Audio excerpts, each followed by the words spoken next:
मनामनांचा प्रतिनिधी जनसामान्यांचा। पुणे दौंड लोहमार्गावरून भरधाव वेगाने चाललेल्या उद्यान एक्सप्रेसने एका ट्रक चालकाला धडक दिल्याची घटना घडली। ही घटना लोणी रेल्वे स्थानकात शनिवारी 18 तारखेला दुपारी 3 वाजण्याच्या सुमारास घडली आहे। या अपघातात ट्रक चालकाचा जागीच मृत्यू झालाय।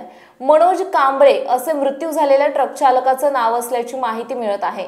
मनोज हा लोणी काळभोर येथील माल धक्क्यात ट्रक चालक म्हणून काम करीत होता। दरम्यान मनोज हा दुपारच्या सुमारास रेल्वे लाईन क्रॉस करीत होता, तेव्हा त्याच्या कानात हेडफोन होता, त्यामुळे त्याला गाडीचा आवाज आला नाही आणि सोलापूरकडून पुण्याच्या दिशेने चाललेल्या उद्यान एक्सप्रेसने त्याला जोरदार धडक दिली। दरम्यान या अपघातात मनोज याचा जागेवरच चेंदामेंदा होऊन मृत्यू झाला।